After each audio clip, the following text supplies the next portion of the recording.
Rahim. Today's my topic is the elbow joint.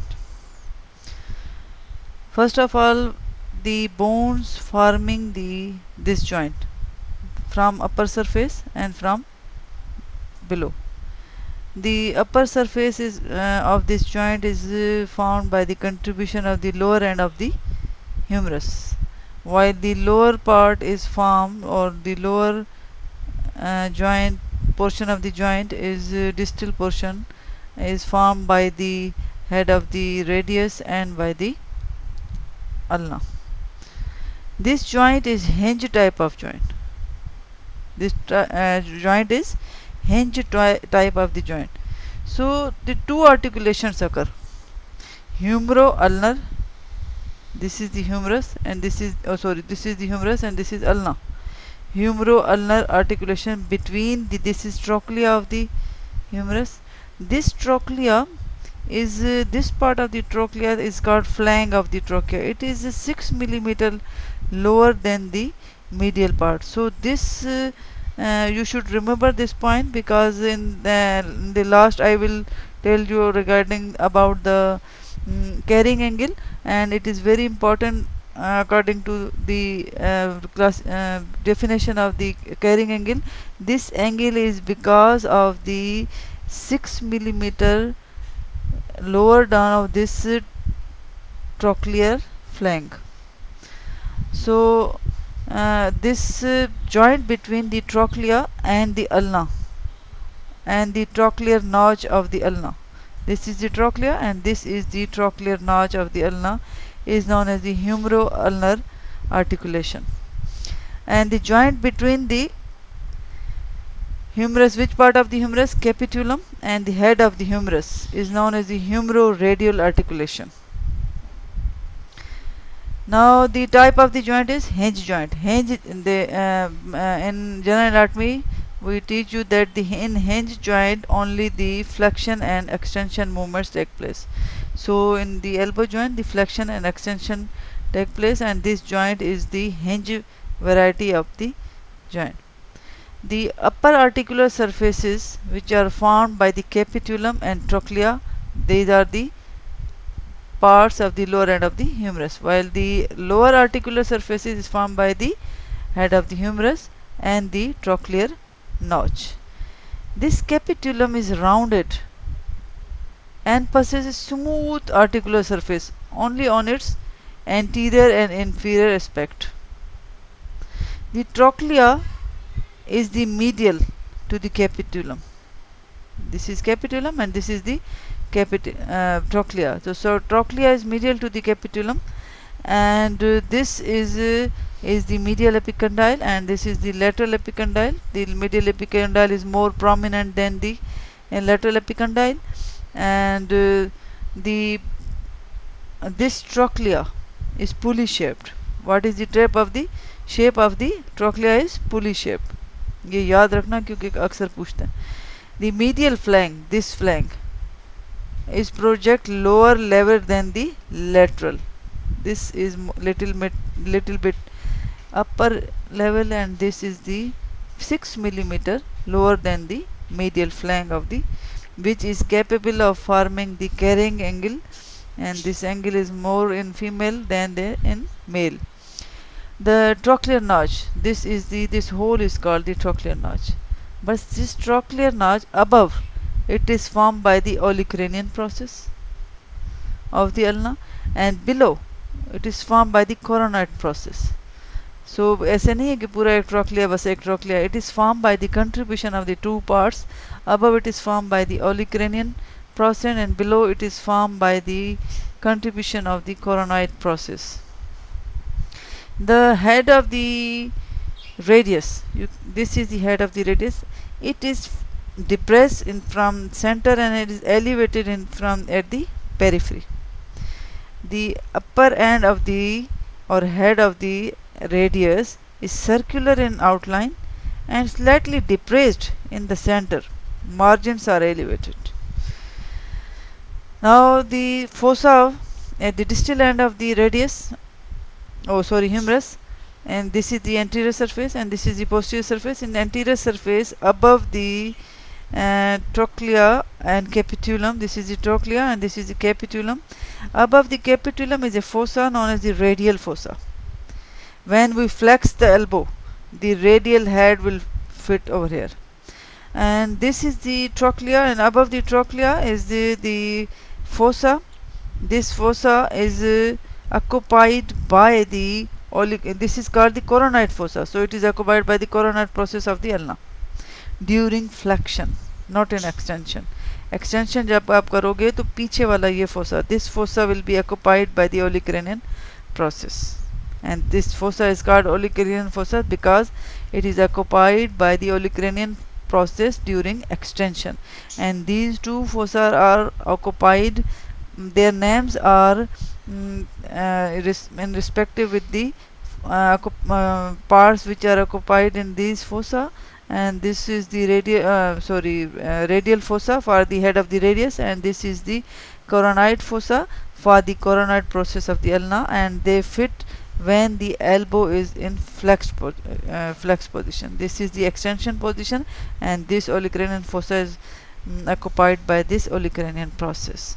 And there is a synovial membrane also present in these, in between these. Now the ligaments and the capsules. And first of all, the capsule lines the joint cavity. This is the humerus anterior end, and this is the humerus lower end of the humerus posterior part. So it lines the joint cavity, and above these two fossa and this olecranian fossa. And in the ulna, below, it is attached anterior and medial margin of the coronoid process. This is the olecranian process. This is the trochlear notch. ये क्या trochlear notch? And this is the coronoid process. So it is attached on the. You can easily say that it is attached on the margins of these bones, trochlear and the olecranian process. And also with the annular ligament, upper margin of the annular ligament, and upper medial margin of the olecranian process. This attachment is the capsular attachment, and you know the synovial membrane lines the cavity, lines the undersurface of the capsule, but it is not present in the articular surfaces. जहाँ bone आपस में direct मिलती हैं cartilages के through, उधर ये नहीं होगी. So now the ligaments of the elbow joint. The medial collateral ligament. Medial ligament or medial collateral ligament. So medial bone is the ulna. So this ligament is also called the ulnar collateral ligament. You can see this is triangular in shape, and it consists of three bands.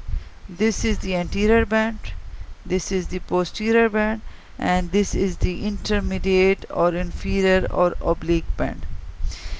All three bands extend from the medial epicondyle of the humerus. This is the medial ligament, so they extend from the medial epicondyle of humerus.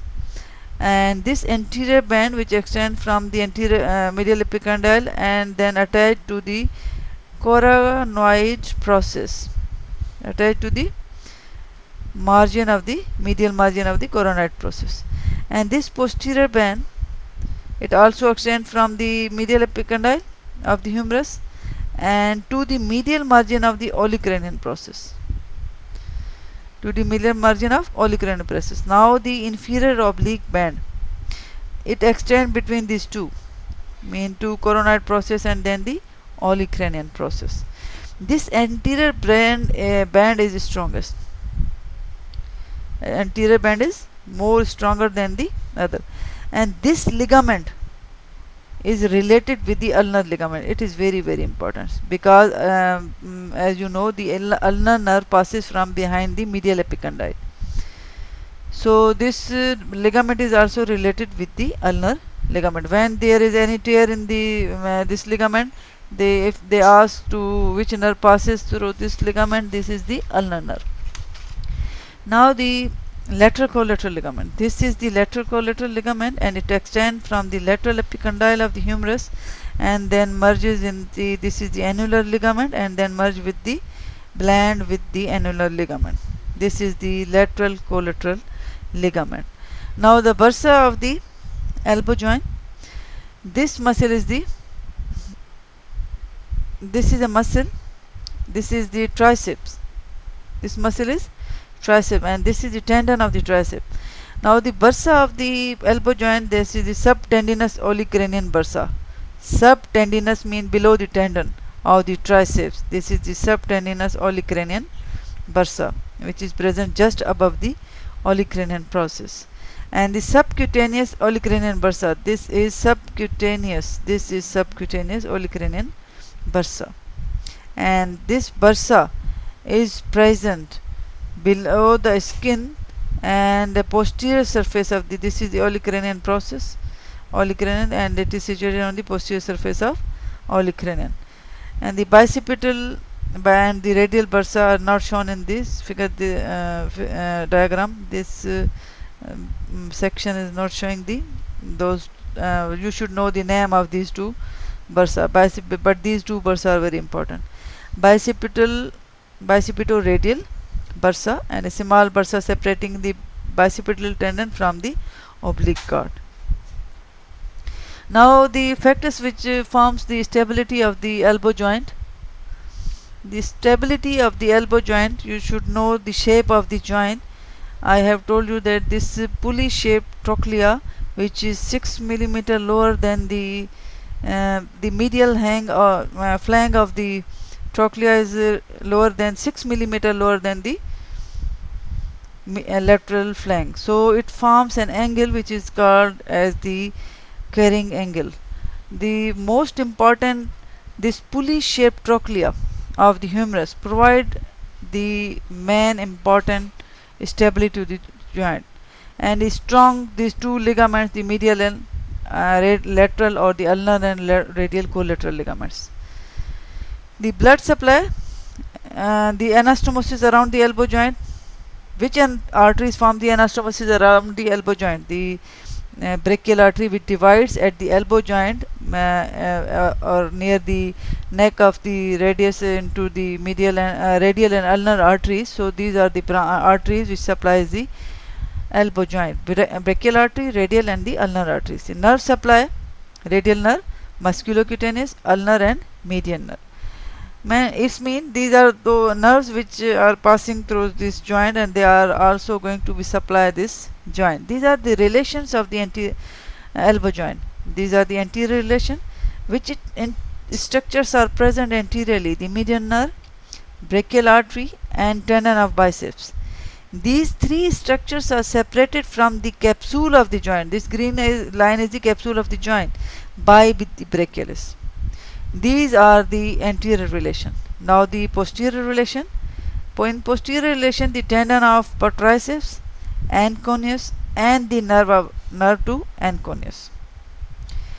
And the medial relation. In the medial relation, the medially which bone is present? Ulna. So the flexor carpi ulnaris, common flexor origin, and ulnar nerve. As I have told you that the ulnar nerve is